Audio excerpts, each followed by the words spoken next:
सभी प्यारे बच्चों को मेरा नमस्कार। आपका अपना यूट्यूब चैनल LK मीना पे सभी का स्वागत है। तो प्यारे बच्चों, आज की वर्कशीट हमारी शिक्षा निदेशालय की तरफ से दी जाने वाली कार्यपत्रक संख्या हमारी 85 और विषय हमारा हिंदी। और ये कक्षा 10 की वर्कशीट है। यहाँ पे सभी बच्चे अपना नाम लिखे हैं। यहाँ पे कक्षा अध्यापक का नाम लिखेंगे। आज की तिथि हमारी 12/2/2021 और दिन हमारा है शुक्रवार का। तो प्यारे बच्चों, इसमें हम पठित गद्यांश के बारे में चर्चा करेंगे। और आपको मैंने पहले भी बताया, पठित गद्यांश और एक होता है पठित गद्यांश, एक होता है अपठित गद्यांश। तो पठित गद्यांश तो वो है कि जो हमारे किताबों से आते हैं, ये जिनको हमें पहले भी पढ़ रखा है। ठीक है, तो बाल गोविंद भगत वाला जो हमारा पाठ है, तो उसी से ये हमारा गद्यांश इसमें वर्कशीट में दिया हुआ है। और अपठित गद्यांश वो है जिसको हमने पहले पढ़ा भी ना, मतलब अपठित का मतलब जैसे हमने पढ़ा ही ना हो। ओके बेटा, तो शुरू करते हैं ये वर्कशीट। तो निम्नलिखित गद्यांश को हमें ध्यानपूर्वक पढ़ना है और इस पर आधारित प्रश्नों के उत्तर हमें देने हैं। बेटा, इसे कम से कम आप जब बोर्ड पेपर में करते हो, जब आपकी 10th क्लास की बोर्ड पेपर होगा, तो कम से कम 2 से 3 मिनट तक सिर्फ आप इस गद्यांश को पढ़ेंगे। फिर इसमें जो क्वेश्चन आंसर आए हुए हैं इनको हमें करना है। तो शुरू करें कि बाल गोविंद भगत क्या थे बेटा? साधु थे। साधु की सब परिभाषाओं में खरे उतरने वाले थे, मतलब साधु की सारी बातें उन्हें आती थी। कबीर को साहब मानते थे। जो बाल गोविंद भगत जी थे वो कबीर को क्या मानते थे? अपना साहब मानते थे, मतलब अपना बड़ा मानते थे।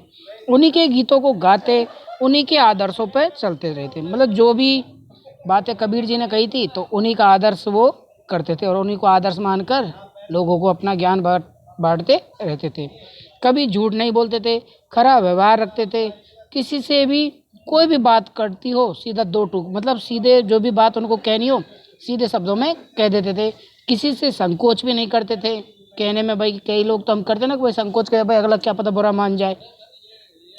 नहीं किसी में खामखा झगड़ा मोल लेते और ना ही किसी से फालतू झगड़ा मोल लेते थे। भाई कोई बोल रहा है, कोई कह रहा है, सुन लेते और अपनी बात होती है तो उसे समझा देते थे।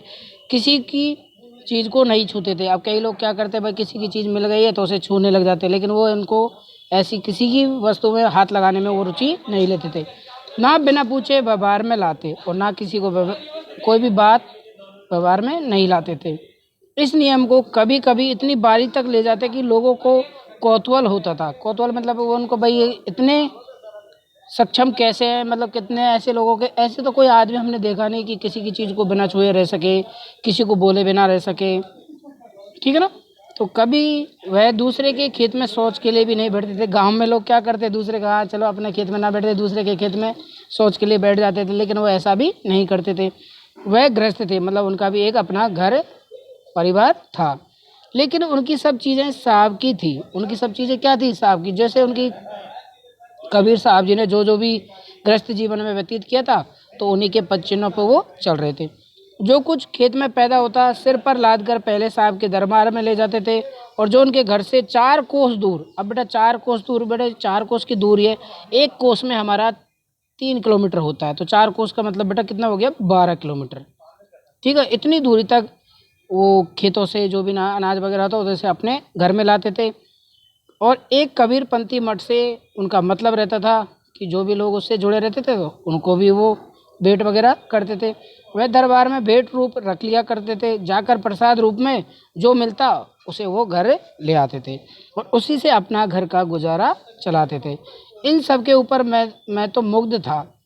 उनके मधुर गान पर जो सदा सर्वदा ये सुनने को मिलते थे कि भाई ऐसी बातें वो अपने जीवन में करते थे। तो इन सब को सुनकर जो लेखक है हमारा, तो वो क्या करते थे, वो सुन्न हो गए, भाई ऐसा भी कौन करता है भला, इतना भी भाई साधु संत कैसे हो सकता है।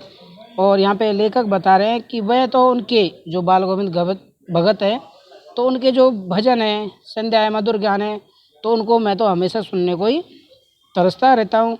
कबीर के वे सीधे साधे पद जो उनके कंठ से निकल कर क्या हो जाते थे? सजीव हो उठते थे।